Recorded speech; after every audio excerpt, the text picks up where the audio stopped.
Hello, kids. Today, I'm going to tell you the story of Cinderella, the little glass slipper. Once upon a time, there lived a little girl named Ella. Sadly, her mother passed away when she was very young. Because she was just a small child, her father wished to find someone who could take care of her like a mother. So, he fell in love with a woman and married her. She already had 2 daughters of her own, both slightly older than Ella.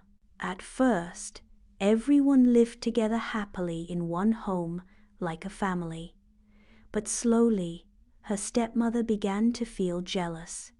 She couldn't bear Ella's beauty or her kind nature. The more she saw Ella's helpfulness and pure heart, the more her hatred grew. Ella was naturally loving and kind. She helped anyone in need without a second thought.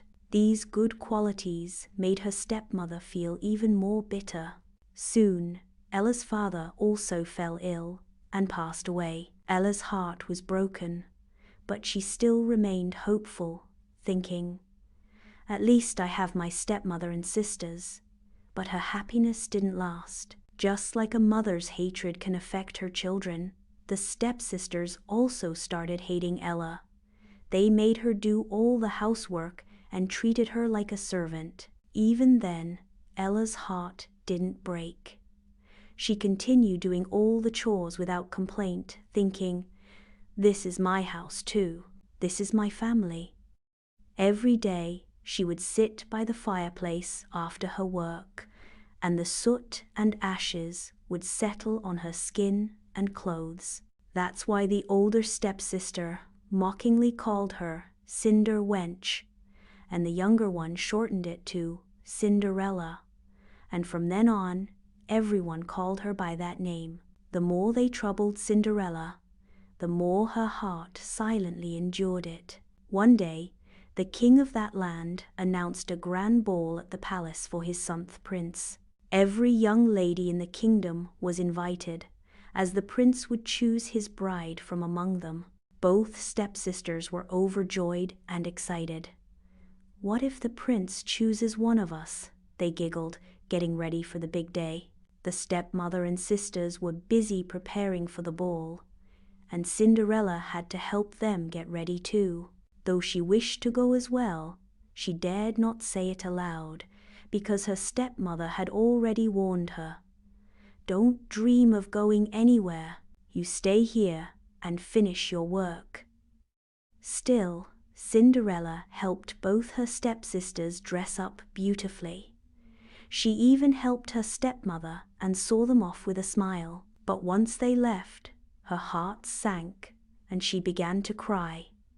At that moment, her fairy godmother appeared. "Why are you crying, my dear?" she asked. "I want to go to the ball too, but I can't. Look at my situation." Cinderella wept. Her fairy godmother smiled and said, "Go to the garden and bring me the biggest pumpkin you can find." Cinderella ran to the garden and brought back a big pumpkin. With a wave of her magic wand, the fairy godmother turned it into a beautiful golden carriage. Next, she asked Cinderella to bring 6 little mice from the mousetrap. With another wave of her wand, she turned them into 6 handsome white horses. Then, from a rat trap, she picked a big rat with a fine mustache and turned him into a coachman. She even found 6 lizards near the water trough and turned them into 6 footmen to attend the carriage. Now everything was ready except Cinderella herself. Her clothes were old, torn, and dirty. Seeing her sadness, the fairy godmother gently waved her wand and transformed Cinderella's clothes into a stunning ball gown, sparkling like stars. She even gave her 2 delicate glass slippers to wear. "Now you're ready," said the fairy godmother. "But remember, you must return before the clock strikes 12. At midnight, everything will return to its original form pumpkin, mice, rags, and all." Cinderella thanked her and set off to the palace. The ballroom was filled with music, dance, and celebration. Every girl there wanted to impress the prince. But when Cinderella walked in, everyone turned to look at her. Her beauty and grace captured all eyes. Even her stepsisters didn't recognize her. The prince was mesmerized. He invited her to dance, and they spent the whole evening together.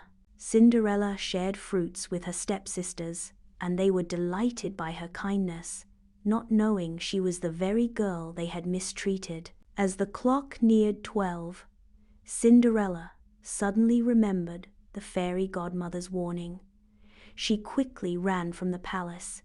In her rush, one of her glass slippers slipped off. She didn't stop to pick it up and disappeared into the night. The next day, the prince searched for the mysterious girl who had stolen his heart. He sent out a royal decree. The one whose foot fits this glass slipper shall be my bride. Women all across the kingdom tried the slipper, but it fit no one. At last, the guards arrived at Cinderella's house. The stepsisters tried their best, but the slipper wouldn't fit. When the guard wanted Cinderella to try, the stepmother protested, "She's just a servant." But the guards insisted that every girl be given a chance. Cinderella gently slipped her foot into the slipper. It fit perfectly. Then she brought out the second glass slipper from her pocket. Just then, the fairy godmother appeared and transformed her back into the same dazzling princess from the ball. Everyone was stunned. The stepsisters and stepmother, shocked and ashamed, fell to their knees and asked for forgiveness. Cinderella, being kind, forgave them with love. Soon after, Cinderella and the prince were married in a grand celebration and lived happily ever after. Moral of the story: no matter how hard life gets, kindness, patience, and a pure heart will always be rewarded. Forgiveness makes you stronger, and dreams can come true if you believe in yourself.